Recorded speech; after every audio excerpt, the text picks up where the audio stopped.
히브리서 9장 27절 28절 우리 함께 봉독합니다. 시작. 한번 죽는 것은 사람에게 정해진 것이요 그 후에는 심판이 있으리니 이와 같이 그리스도도 많은 사람의 죄를 담당하시려고 단번에 들이신 바 되셨고 구원에 이르게 하기 위하여 죄와 상관없이 자기를 바라는 자들에게 두 번째 나타나시리라. 아멘. 예배는 하나님 앞에 합당한 예의를 갖추어 절하는 것이라 그랬습니다. 그래서 하나님 앞에 예배, 공적인 모임에 예배 자리에 나올 때마다 내가 누구 앞에 나오는지, 내가 지금 누구를 만나러 가는지에 대한 명확한 인식이 없으면 하나님 앞에 나오면서도 동네 아저씨 만나는 것처럼 그런 자세로, 그런 마음으로 그 정도 수준으로 예의를 갖출 수 있다 그랬습니다. 하나님이 누구신지 우리의 신앙 고백이 명확해야 그 하나님 앞에 온전히 예배할 수 있는 것이죠. 자, 그렇게 예배하는 모습들이 구약 시대에는 제사의 모습으로 예배가 됐다 그랬습니다. 졸리면 뒤에 나가세요. 뒤에 나가서 서서 예배 드리는 것이 복입니다. 졸리면 뒤로 나가셔도 돼요. 자, 하나님 앞에 예배 드리는 모습이 구약 시대에는 제사의 모습으로 드려졌다 그랬어요. 제사는 말 그대로 제물을 태워서 또 제물을 하나님께 바치는 그런 내용이지요. 우리가 성경에서 예배를 어떻게 우리에게 가르치는가, 예배가 어떻게 형성되었는가를 보기 위해서 구약 시대의 성경적인 배경들을 쭉 살펴볼 때에 구약 성경에서는 크게 예배가 네 분류로 변화되어졌다 그랬습니다. 시대를 구분할 때 첫 번째는 족장 시대지요. 모세 이전까지 족장 시대의 제사입니다. 그냥 이방인들도 다 그렇게 제사를 드렸는데 이방인들하고는 조금 다른 내용들이 있었다. 우리가 지난주에 살펴봤었습니다. 그러다가 하나님께서 모세를 부르셔서 그 백성들에게 보내시고 이스라엘 백성들을 출애굽시키시면서 시내산에서 정확한 율법을 주시죠. 율법 속에 어떻게 어디서 무엇을 제사해야 되는지를 명확하게 가르쳐 주시고 그 제사의 자리는 성막을 허락해 주셨죠. 그래서 모세의 시대부터 솔로몬 이전까지를 한 부분으로 나눈다 그랬습니다. 그 다음에 이제 솔로몬 이후부터 이제 열왕의 시대까지를 나누는데 그때는 이제 성막에서 성전의 제사로 바뀌는 시대다 그랬습니다. 그러나 이 솔로몬의 성전도 다 무너지면서 이제 포로로 잡혀가고 더 이상 이 성전에서의 제사가 의미 없어지면서 그 이후에도 수르바벨 성전이나 여러 성전들이 세워졌으나 성전에서보다 회당에서 모여서 예배를 드리기 시작했다 그랬습니다. 우리가 지금 드리고 있는 이런 예배의 순서들은 회당 예배 순서의 내용들의 전통들이 이어오는 것입니다. 우리가 그 중에서 지난주에 이제 모세 이전의 족장 시대의 제사에 대해서 살펴봤었지요. 개인의 제사와 또 가족의 제사로 나누어진다 그랬었습니다. 이 성경에서 제일 먼저 등장하는 제사는 가인과 아벨의 제사라 그랬죠. 그 가인과 아벨의 제사, 가인과 아벨의 예배에서 하나님께서 가르치는 첫 번째 예배에 대한 내용이 뭔가, 받으시는 예배가 있고 받지 않으시는 예배가 있다는 것이죠. 이것은 대단히 중요한 것입니다. 그러니까 우리는 늘 우리 입장에서 살잖아요. 그런데 조금만 하나님의 입장으로 우리의 마음을 바꾸면 우리가 하나님 앞에 예배를 드렸는데 하나님이 예배를 받지 않으셨다면 그것만큼 기분 나쁜 일이 없을 거예요. 그치? 가인이 그랬습니다. 어느 정도까지 기분이 나빴어요? 그 동생을 돌로 들여서 쳐 죽일 정도까지 기분이 나빴다고요. 근데 이제 오늘날 우리의 시대는 그렇게 하나님께서 예배를 받으시든 안 받으시든 거기에도 관심이 없다 그랬어요. 그냥 예배 자리에 나와서 예배를 드리는 것으로만 위로를 삼는 시대가 되어져 버렸다. 더 타락한 시대가 됐다 그랬습니다. 그러나 성경이 우리에게 처음부터 예배에 대해서, 제사에 대해서 처음부터 가르치는 것은 하나님이 받으시는 예배와 받지 않으시는 예배가 있다. 그러니 지금 우리가 예배드리는 이 순간에도요, 우리는 생각해야 돼. 지금 내 예배를 하나님 받고 계시는가, 받지 않고 계시는가. 예배를 드리러 나올 때 하나님께서 내 예배를 받아주시기를 기대해야 되는 거예요. 예배를 드리고 돌아갈 때 하나님께서 내 예배를 받으심으로 하나님의 기쁨이 내 안에 채워져서 돌아가야 돼요. 아니면 이 시간만큼 헛된 낭비가 되는 시간이 없어요. 이 시간에 차라리 잠을 주무십시오, 집에서. 이 시간에 차라리 돈을 버십시오. 이 시간에 차라리 운동을 하러 가십시오. 그게 나을지 몰라요. 그지?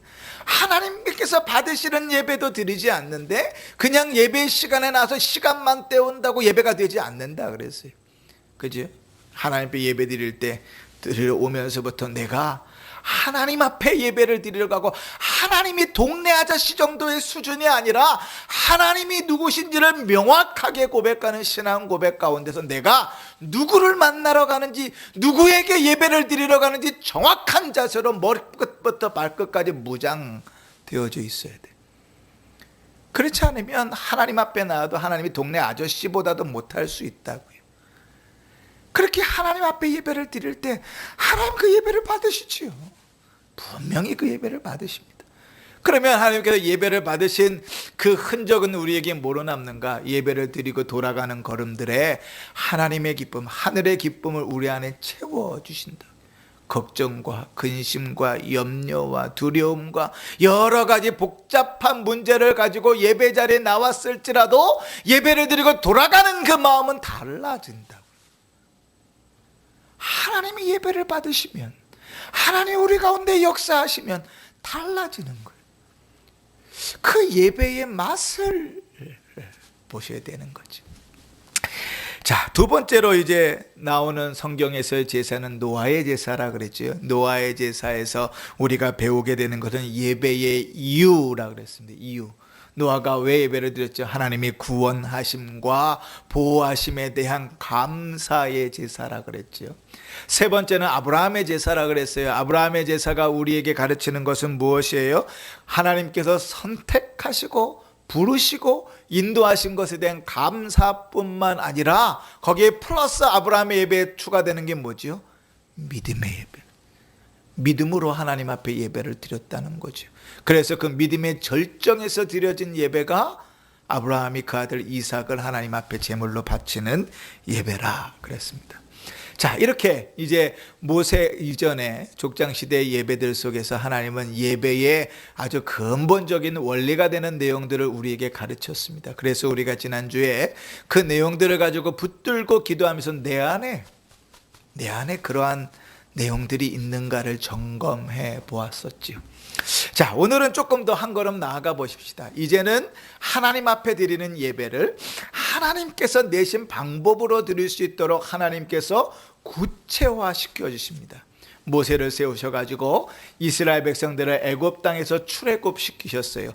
애굽은 죄악의 상징이잖아요. 그래서 구원하셨다는 것은 뭐냐면 죄로부터 구원해 내셨다는 거예요. 애굽으로부터 출애굽시키셔서 하나님께서 약속의 땅으로 데리고 가는 때까지 그 중간에 어디에 머무냐면 시내산에 머물러서 그곳에서 율법을 주십니다. 그죠? 우리가 너무나 잘 아는 출애굽기 20장, 신명기 5장에 나오는 10계명부터 시작해서 모든 율법들이 그 안에 다 들어가 있지요. 그 내용들 속에 하나님을 어디서 어떻게 어떠한 자세로 무엇으로 예배해야 되는지가 다 기록되어 있고, 예배하는 장소로서의 특별한 것은 성막을 허락하셨다는 것이죠. 하나님께서 성막을 주시면서 내가 거기에 함께 있겠다. 거기서 하나님 앞에 제사 예배해라. 내가 그곳에 거하겠다. 그렇게 말씀하셨고, 또 그렇게 하나님 앞에 나오는 자들마다 하나님께서 이스라엘 백성을 그 성막에서 만나 주셨고 그 성막에서 말씀하셨죠. 그래서 이스라엘 백성들은 늘 하나님의 그 말씀이, 하나님이 임재해 있는 성막이 그들의 중심에 있었어요. 늘 진을 쳐서 야, 여기서 우리가 쉽시다 그러면 이스라엘 모든 종 속에 제일 가운데 뭐가 있어요? 성막이 있었어요. 자, 이제 하나님께서 가라 그러십니다. 그러면 하나님의 말씀, 성막은 어디에 있었어요? 맨 앞에가 있었다고요. 그렇게 이스라엘 백성들과 함께 있으면서 역사해 가셨지요. 자, 십계명을 보면 십계명은 크게 둘로 나누어지죠. 하나님에 대한 계명과 사람에 대한 계명으로 나누어집니다. 1에서 4계명까지는 하나님에 대한 계명, 5에서 10계명까지는 사람에게 대한 계명입니다. 그런데 앞에 1에서 4계명까지 하나님에 대한 계명들을 쭉 생각해 보면 예배와 관련되어 있는 거예요. 그죠? 누구를 예배할 것인지, 어떻게 예배할 것인지, 어떤 마음으로 예배할 것인지, 언제 예배할 것인지를 하나님 구체적으로 정해 주셨죠. 자, 그러면서 그 예배도 이제 이스라엘 백성들, 구약시대 이스라엘 백성들에게는 제사의 방식으로 하나님을 예배하도록 했으니까 그 제사를 어떻게 하나님께 예배하는가 하는 것을 구체적으로 설명하고 있습니다. 그게 이제 제사의 내용들이지요. 크게 제사의 내용을 성경에 나온 것들 다 모아서 정리하면 크게 두 개로 나누어집니다. 어떠한 방식으로 제사하는가에 대해서 따라서 이름들이 좀 정해지고, 또 하나는 어떠한 목적에 따라서 구분하는가에 따라서 제사의 내용들이 나누어집니다. 먼저 이제 방식에 따라서 어떤 방식으로 제사를 드릴 건가에 따라서 크게 네 가지로 제사의 방법이 나누어져요. 첫 번째는 화제입니다. 화제라는 것은 말 그대로 불로 태워서 드리는 제사잖아요. 그러니까 제사하는 방식이에요. 우리는 제사는 다 화제라고 생각하지요. 그런데 자세히 성경을 가만히 읽어보면 그렇지만도 않아요. 희한한 방법의 제사들이 다 있습니다. 그러나 화제는 가장 보편적인 제사입니다. 불로 태워드리는 제사예요. 그런데 여러분, 우리가 불로 태워드리는 제사의 또 다른 이름은 하나 알죠? 뭐 어떤 제사가 있죠? 그렇죠. 번제라는 게 있죠. 번제도 살을 번자 제사 제자니까 불로 살아서 드리는 제사니까 번제잖아요. 그 화제와 번제의 차이가 뭘까요? 성경에 기록되어 있는 화제와 번제의 차이가 뭘까요? 화제가 더 큰 개념일까요? 번제가 더 큰 개념일까요? 우리가 제일 읽기 힘든 성경이 출애굽기 20장 이후부터 레위기, 민수기, 여기가 지금 제일 읽기 힘든 성경이잖아요. 율법, 법의 내용들이 하도 많아가지고 그냥 읽어나가기 바쁜 구절들인데, 그런데 그 내용들을 가만히 보면 뭐가 더 큰 개념인가 하면 화제가 더 큰 개념입니다. 왜냐하면 불로 태워드리는 제사, 그것 안에 번제와 더하기, 번제를 드리기 위해서는 피를 내야 되잖아요. 피를 뿌리는 것까지가 다 포함되어져 있어요. 그러니까 화제는 제사 드리는 방식 첫 번째인데 가장 보편적인 방식이면서 번제와 피 뿌림을 같이 포함하고 있습니다.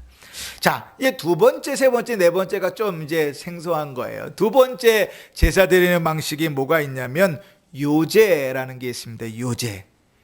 들어보셨어요? 기억이 나시나요? 요제. 요제는 뭐죠? 요제는 제물의 가슴이나 곡식단을 높이 들어가지고 앞뒤로 이렇게 흔드는 겁니다. 아, 이게 제사야? 제물을 들고 이렇게 흔드는 거예요. 이게 요제입니다. 요제하고 비슷한데 다른 게 뭐가 있냐면 거제라는 게 있습니다. 거제는 뭐냐면 제물을 들고 위아래로 이렇게 흔드는 거예요. 위아래로. 이게 도대체 무슨 의미일까? 저도 잘 모르겠어요. 그런데 하나님 그렇게 명령하셨어요. 특히 이 위아래를 흔드는 요제, 거제 같은 경우는 화목 제사를 드릴 때, 또 첫 소산을 드릴 때, 11조를 드릴 때, 또 전리품을 드릴 때 그렇게 하나님 앞에 드렸어요. 그러니까 하나님은 나름대로 구별해서 제사하는 방법을 드린 거예요. 무조건 다 태워라! 그런 게 아니고 태우는 제사도 있고 앞뒤로 흔드는 제사도 있고 위아래로 흔드는 제사도 있어요. 또 하나 특별한 게 뭐냐면 전제가 있어요. 여러분 전제 들어보셨죠? 근데 우리는 전제를 구약 성경보다 신약 성경에서 더 많이 들어봤어요. 익숙해요. 내 몸을 전제와 같이 부음이 되고 뭐 이런 거 사도 바울의 고백이 있잖아요. 그 전제는 뭔가 하면 포도주와 독주를 다른 제물에게 붓는 거예요. 부어서 드리는 제사예요. 물이니까, 물로 된 거니까 포도주나 독주를 제물에다가 달달달달 부어 갖고 드리는 것을 전제라 그래요. 자, 그런데 여러분, 이렇게 드리는 방법에 따라서 화제, 요제, 거제, 전제로 나눠지잖아요. 근데 하나님께는 분명히 어떨 때는 거제로 드려라, 어떨 때는 요제로 드려라, 어떤 제물은 번제로, 화제로 드려라 이렇게 구별해 놓으셨는데, 그런데 여기서 우리가 그것이 도대체 무슨 의미입니까? 그 안으로 한 걸음 들어가기보다 전에 하나 우리가 좀 생각해 봐야 될 게 있어요. 그게 뭔가 하면 하나님께 드리는 제사의 방식은 하나님께서 내신 방법대로 드리는 거예요. 예배를 우리가 하나님 앞에 드리는데 가장 중요한 원리 중에 하나입니다. 언제부턴가 교회 안에 은혜가 된다고 하면 다 예배 시간에 끄집어 들어오는 것들이 유행처럼 되어져 버렸어요. 그래서 제가 이제 저도 논문을 마치지 못했으니까 실패한 또 유학생이긴 하지만 제가 쓰던 논문 주제 중에 이머징 예배라는 게 있는데 그 사람들은요 예배를 드릴 때 어떻게 했냐면 예배 시간에 성경 본문이 만찬을 예수님께서 성만찬을 하시는 거다 그러면 예배당 저 안에서 빵을 구웠어요. 냄새를 다 피우고 예수님의 그림을 예배당 앞에서 이렇게 보고 묵상하고 지나가게 하고. 왜 그게 예배 안으로 들어오냐? 은혜가 된다는 이유 하나로 다 가지고 예배 안으로 끄집어 들여오는 거예요.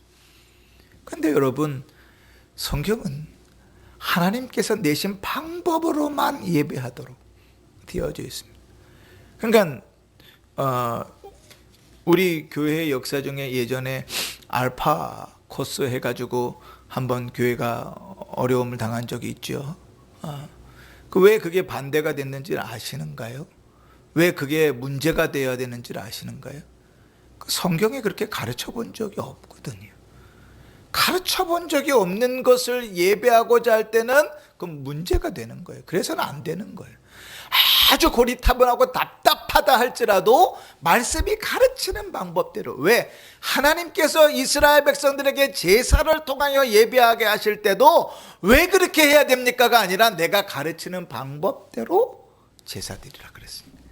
그래서 제사의 방식에 화제, 요제, 거제, 전제로 드리는 것은 하나님께서 내신 방법이니까 그렇게 드리는 겁니다. 자, 그런데 이거는 이제 화제, 요제, 거제, 전제 이거는 별로 우리에게 익숙하지 않은데 우리에게 익숙한 제사의 내용 이름들이 있어요. 예를 들면 번제, 소제, 화목제, 속제제, 속건제 이게 익숙하죠, 그죠? 이거는 제사를 드리는 목적에 따른 구분입니다. 그러니까 번제는 우리가 아는 그대로 제물을 태워서 드리는 제사이지요. 레위기 1장부터 7장까지 이 5가지의 제사는 아주 구체적으로 설명되고 있습니다. 우리 한번 찾아볼까요? 레위기 1장을 한번 보십시다. 레위기 1장 앞으로 쭉 넘기셔서 레위기 1장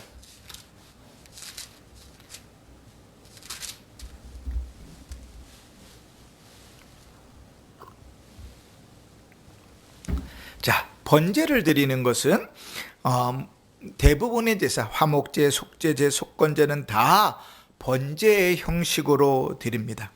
이 번제를 드린다는 것은 속죄의 의미가 있고요, 삶의 고백의 의미가 있습니다. 자, 그래서 하나님께서 아브라함에게 이삭을 바치라 그럴 때 어떻게 바치라 그러죠? 번제로 드리라 그러잖아요. 번제로, 그지? 그러니까 삶의 신앙 고백이 번제에 담겨 있는 거예요. 그러면 우리는 늘 이렇게 생각할 수 있어요. 예배 자리에 나와서 앉아있기만 하면 예배가 되는 줄 아는데 천만에요. 아니요. 우리는 구약시대에 제사를 드릴 때 제물만 제사장한테 갖고 오면 다 제사가 됐다고 생각하는데 아니요. 한번 보십시다. 자, 1장, 레위기 1장은 번제에 대한 설명들이 쭉 기록되어 있는 내용인데 그 중에 한번 보십시다. 5절 보세요. 1장 5절에 그는 누구냐면 제물을 가져와서 제사 드리는 사람입니다. 그는 여호와 앞에서 그 수송아지를 잡을 것이요 아론의 자손 제사장들은 그 피를 가져다가 회막문 앞 제단 사방에 뿌릴 것이며. 제사장은 뭐 하는 거예요? 피를 가져다가 뿌리는 게 그게 제사장 역할이에요. 그러면 제사를 드리는 사람은 뭐 하는가? 6절 그는 제사 드리는 사람이에요. 또 그 번제물에 가죽을 벗기고 각을 뜰 것이요. 4절에 보면 제일 먼저 뭐 하냐면 제물을 가져와서 그 머리에 안수해서 자기의 죄를 전가시키고 죽이면 그 피를 누구에게 줘요? 제사장에게 줘요. 그러면 제사장이 하는 역할은 피를 뿌리는 거예요.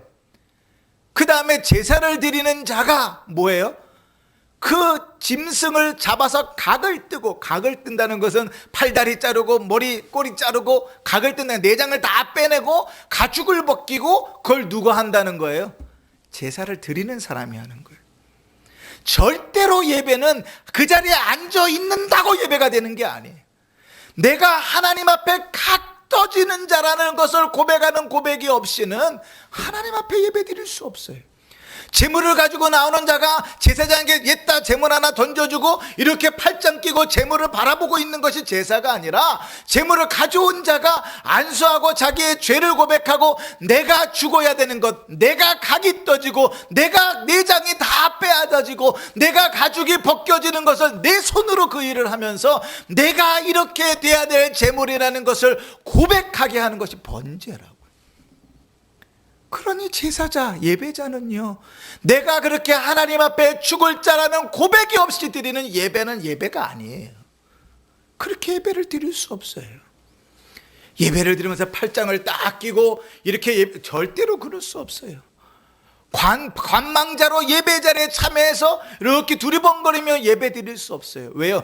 내가 죽는 자이거든요. 나 대신 죽으신 예수 그리스도를 인하여, 나 대신 죽으신 예수 그리스도의 보혈의 공로로 인하여 그리스도께서 우리에게 또 다른 보혜사로 보내신 성령으로 말미암아 드리는 예배잖아요. 그러니 절대로 예배의 관람자가 아닙니다. 그래서 우리 이제 쓰는 말 중에 어디 가세요? 그러면 이제 예배 보러 갑니다 그러잖아요. 그죠? 그것도 좀 바꾸면 좋겠어요. 예배 보러 가는 것 아니고 예배 드리러 갑니다. 이렇게 좀 바꾸면 좋겠어요. 우리 언어를 조금 더 성숙하게, 그죠? 그 예배 보러 갑니다. 예배 드리러 가면 뭐 다 이해하죠. 뭐 누구나 다 이해하는 말인데 우리가 배웠으니까 신앙의 고백을 담아서 예배 드리러 갑니다. 왜요? 내가 하나님 앞에 각 떠지듯이 번제물로 드려지듯이 하나님 앞에 그 마음으로 나와서 드리는 것이 예배니까요. 그치? 그래서 아브라함에게 하나님께서 명령하실 때 번제를 드리라 했던 것은 그러한 예배를 드리라고 요구하신 것이죠.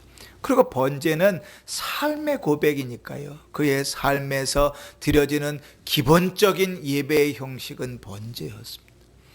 자, 그러면 이제 번제는 그렇게 각을 떠서 태워드리는 제사라면 또 다른 목적이 있어요. 소제라고 있어요. 소제는요, 제사들 중에 유일하게 태우지 않고, 피 없이 드리는 곡식으로 드리는 제사가 소제입니다.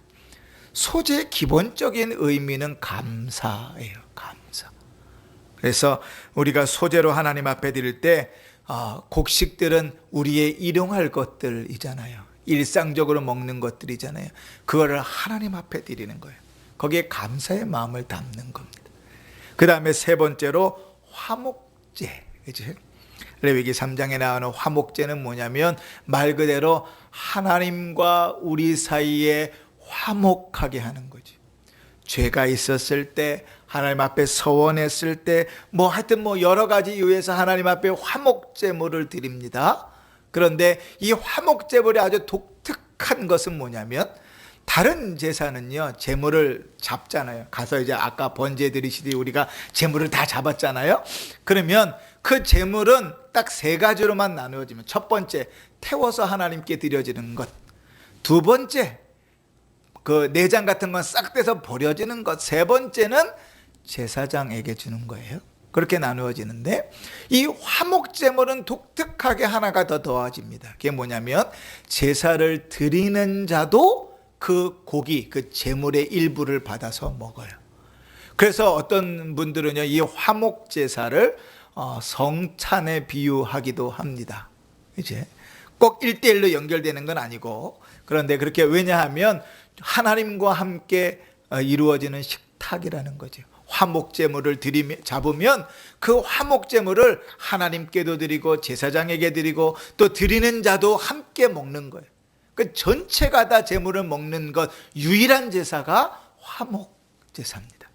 자, 그런데 여러분, 우리가요, 예수 그리스도께서 우리를 대신하여 제물로 바쳐졌다라고 했을 때 성경은 특별히 두 가지 제물을 언급합니다. 예수 그리스도께서 우리를 위하여 제물로 바쳐졌다 할 때 두 가지 제물로 바쳐졌음을 언급하는데, 첫 번째가 뭐냐면 화목제물이에요. 우리가 너무나 잘 아는 로마서 3장 25절이나 요한일서 4장 10절에 보면 그리스도께서 화목제물로 그 자신을 드리셨다. 그러면 왜 화목제물입니까? 하나님과 우리 사이에 있는 죄의 담을 무너뜨리는 화목제물로 쓰인 것이지. 그러니까 그리스도께서 화목제물로 우리를 위해서 죽으셨다. 자, 그 다음에 나오는 이제 제사가 뭐냐면 속죄제입니다. 속죄제. 제사의 내용의 가장 어떻게 보면 핵심 가운데 하나라고 하면 회개지요.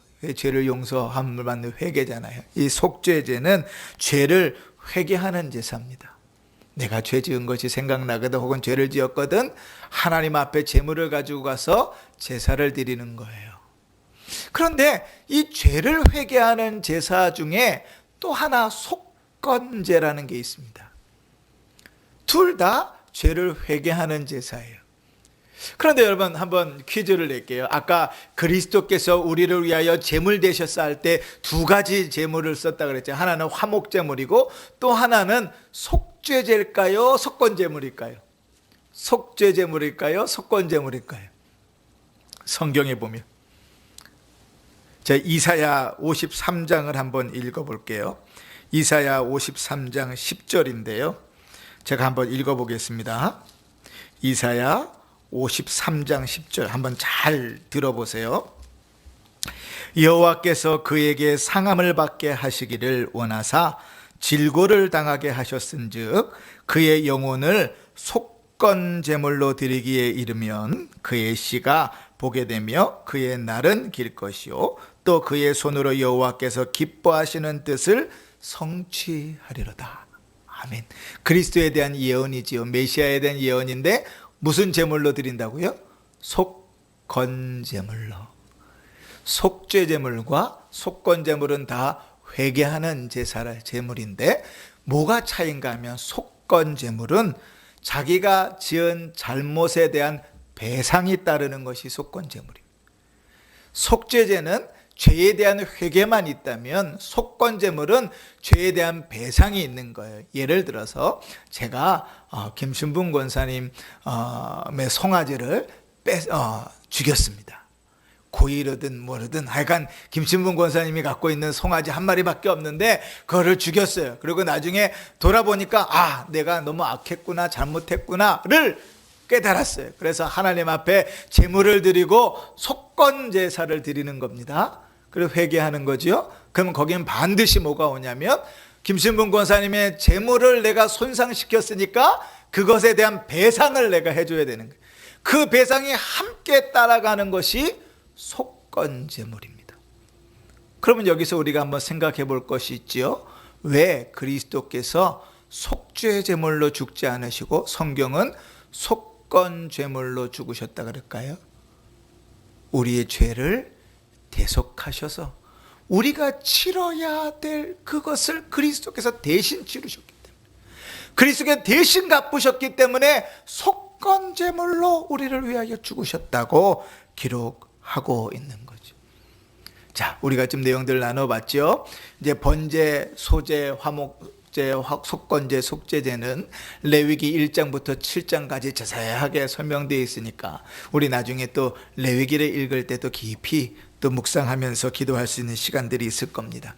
그렇게 목적을 따라서든 아니면 의미를 따라서든 제사의 제도들이 나누어질 때 우리가 좀 생각해 봐야 될 것은 하나님께서 그러면 왜 제사를 요구하셨는가 하는 거예요. 바꾸셨을 수 있잖아요. 그죠? 모세 이전까지는 하나님께서 제사를 받으셔서 제사의 제도를 통하여 예배를 받으셨다면 모세를 통하여 율법을 드릴 때 이렇게 바꾸실 수 있었을 거 아니에요. 근데 안 바꾸고 제사의 제도를 더 구체적으로 이야기하셨어요. 두 가지 의미가 있습니다. 첫 번째는 그 제사를 통하여 누구를 바라보도록? 그리스도를 바라보도록. 제사의 제도를 통하여 이스라엘 백성들이 용서받음이 아니라 그 제사의 제도를 통해서 누구를 바라봄으로? 그리스도를 바라봄으로 구원을 얻는 거예요. 구약시대의 성도들이 구원을 얻은 방식은 장차 오실 메시아를 믿음으로 구원을 얻는 것이. 그럼 그 오실 메시아를 어떻게 믿었는가? 하나님께서 내신 제사의 방식을 통해서 그것을 순종하면서 오실 메시아를 바라보게 하시는 거예요. 그러니 주님이 그리스도께서 오실 이전이나 그리스도께서 오신 이후에나 유일한 우리를 구원하실 방식은 예수 그리스도밖에 없는 거예요. 혹 어떤 이단들이 우리에게 속삭일 때, 야, 예수님이 오신 다음에 예수를 믿음으로 구원받는 게 맞지. 그런데 예수님 오시기 전에는 어떻게 구원받았겠어? 제사를 통하여 구원받는 거고 율법을 지켜서 구원받는 거야. 그러니 안식일을 지켜야 되고 안식일은 토요일이니까 주일날 너네 예배 드리는 거 잘못된 거야. 뭐가 문제예요? 그들에게 그리스도에 대한 구원관이 잘못된 것이죠.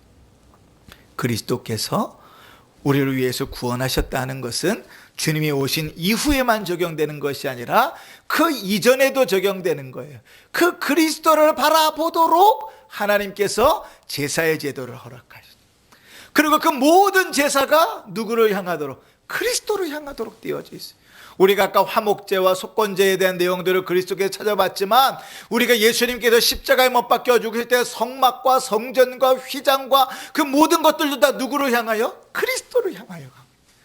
그러니 구약시대 때 백성들도 역시 오실 메시아, 오실 그리스도를 믿음으로 구원을 얻은 것이고 신약시대의 성도들은 오신 메시아, 오신 그리스도를 믿음으로 구원을 얻는 거예요. 그래서 구약시대 때 예배는 제사의 형식으로 드려졌다. 이게 첫 번째고요. 두 번째는 뭔가 하면 하나님께서 제사를 통하여 요구하시는 건 뭐냐면 그러므로 인간이 죄인인데 그 죄를 회개할 때 용서해 주시고 구원해 주셔서 하나님과 교제하기를 원하신다는 거예요. 여러분, 하나님께서 뭐가 부족해서 그 많은 제물들을, 그 많은 짐승들을 죽여서까지 제사를 드리라 그러겠어요? 성경은 분명히 이렇게 얘기해요. 이사야서 1장 11절에 여호와께서 말씀하시되 너희의 무수한 제물이 내게 무엇이 유익하뇨? 나는 수장의 번제와 살찐 짐승의 기름에 배불렀고 나는 수송아지나 어린 양이나 순념소 피를 기뻐하지 아니하노라. 그러니까 제사 자체를 드리는 것, 그것이 하나님께서 원하시는 게 아니에요. 제사를 드리는 자를 주님께서 원하신다고요. 하나님이 내신 방법대로 제사하는 자, 예배하는 자를 주님께서 원하시는 거지 예배 자리에 앉아있는 자를 원하시는 게 아니에요. 그치? 그러니 우리가 너무나 잘 아는 말씀, 사울을 하나님께서 버리실 때 뭐라고 버리시죠? 번제와 다른 제사를 그 목소리 청종하시는 것을 좋아하심 같이 좋아하시겠나이까? 순종이 제사보다 낫습니다. 순종이 제사보다 낫습니다. 예배 자리에 멍하니 앉아있다가 그냥 돌아가는 것, 그 예배를 하나 안 받으신다고요. 그게 중요한 게 아니라 예배를 드리는 자를 하나님께서 받으신다니까요. 그러면 이 제사의 제도를 만들었을 때 처음 듣는 얘기예요? 아니에요. 제사에 대해서 가인과 아벨 처음 예배가 나올 때 그때부터 하나님께서 가르치셨던 거예요. 제물의 문제가 아니다. 어떤 사람들은 이렇게 해석해요. 가인은 농사꾼이었잖아요. 그러니까 농사진 것으로 제사를 드렸고, 아벨은 사냥꾼이어서 사냥한 것으로 제사를 드려서 아벨은 피의 제사를 드렸는데 가인은 그 피가 없는 제사를 드렸기 때문에 하나님께서 가인 안의 제사를 안 받으셨다. 그 성경을 대단히 오해하는 거예요. 우리가 좀 전에 살펴봤지만 주님께서 율법으로 정하여 준 제사에도 뭐가 있어요? 소제가 있어요. 소제가. 유제와 거제와 전제도 있다고요. 그러니까 그런 개념은 아니에요. 그럼 뭐예요? 그것이 제물이 무엇이 되었든지 하나님은 그와 그의 제물을 받으셨다고, 그와 그의 제물을 받지 않으셨다고 분명히 명시하거든요. 그 예배하는 자가 하나님 앞에 온전히 예배하는 마음과 그의 삶을 하나님 앞에 각도서 드리는 자세가 없다면 예배할 수 없는 거지. 그러한 정신은 꾸준히 내려오는 거예요. 그래서 하나님은 예배를 통하여 뭘 하길 원하신다고요? 교제하기를 원하세요. 예배 가운데 우리를 만나시기를 원하시고, 예배 가운데 우리 가운데 역사하시기를 원해요. 그래서 예배를 하나님께서 받으시고 예배 가운데 은혜를 받으면, 제가 아까 뭐라 그랬어요? 하나님께서 하나님의 기쁨으로 반드시 우리를 채우신다고요. 이 미친놈처럼 하나님께서 말씀 가운데 우리의 죄를 확 드러내어 놓으셨는데도 불구하고 창피함이 아니라 그 기쁨으로 우리를 채우신다. 이게 논리적이지 않잖아요. 기쁨이 뭔가 위로가 있고 뭔가 좋은 것이 있어야 기쁜 게 정상인데, 하나님께서 우리의 죄를 드러내시고 우리의 악함을 드러내셨는데도 불구하고 우리 안에 평안과 기쁨이 있다고요. 창피해야 되는데 왜요? 주님과의 교통이, 주님과의 만남이 그렇게 이루어지는 것이고요. 그런 예배를 드리고 돌아가는 걸음에 여전히 마음이 무겁고 여전히 착잡하면 우리는 더 하나님 앞에 기도해야 돼요. 예배를 드리고 돌아가는 그 마음이 기쁘지 않고 즐겁지 않고 평안이 없다면 우리는 더 기도해야 돼요. 하나님, 예배 가운데 만나 주십시오. 하나님, 받으시는 예배를 드리게 해주십시오. 하나님, 예배 가운데 주의 말씀이 우리 가운데 다름질하여서 역사하게 해주십시오. 하나님, 우리가 예배 자리에 앉아있지만 않고 하나님 앞에 예배를 드릴 수 있도록 하나님 도와주십시오. 예배 가운데 교제해 주십시오. 예배 가운데 만나 주십시오. 예배 가운데 역사해 주십시오. 이게 우리의 소원이 돼요. 그렇게 하나님 앞에 예배를 드릴 때 그런 예배의 순간들이 새벽에 매일같이 3일 밤 금요 주일 이렇게 이어질 때 함중하니 얼마나 풍성해지겠어요. 세상에 나가면 이리 터지고 저리 터지고, 이리 상하고 저리 상하고 별의별 일이 다 생기는데 주님 앞에 나올 때마다 주께서 그 마음을 어루만지시고 일으켜 세우시고 위로하시고 힘을 주시고 평안을 주시면 늘 그때마다 주저앉았을지라도 다시 일어나게 되는 것이지. 그게 예배입니다. 사랑하는 성도 여러분, 오늘 여기까지 정리할 텐데, 우리가 제사의 제도들, 제사의 목적과 내용을 따라서 하나님께 내신 방법들을 좀 살펴봤습니다. 예배는 하나님께서 내신 방법으로만 드리는 것이다. 첫 번째. 두 번째, 하나님 예배를 통해서 우리와 교제하기를 원하신다는 거예요. 예배 가운데 우리를 만나시기를 원하고, 예배 가운데 말씀하시기를 원하고, 예배 가운데 우리의 기도를 들으시기를 원하고, 예배 중에서 우리의 찬송을 받으시기를 원한다는 거예요. 그러한 교제가, 그러한 교통이 우리가 드리는 예배 가운데 풍성할 수 있기를 바랍니다. 이제 다음 주에는 솔로몬 이후에부터 열왕때까지 성전 예배들을 좀 나눌 텐데, 이제 여기서부터 조금씩 변화들이 생깁니다. 그래서 그 변화들이 우리가 드리는 예배에도 어떻게 영향력들을 미치는지도 조금씩 살펴보고, 그리고 다음 주에 시간이 되면 회당 예배까지, 안 되면 그 이후에 회당 예배를 거쳐서 신약시대 예배까지 좀 넘어가면서 우리의 예배, 우리가 드리는 예배의 성경적 근거들을 좀 확인하도록 하겠습니다.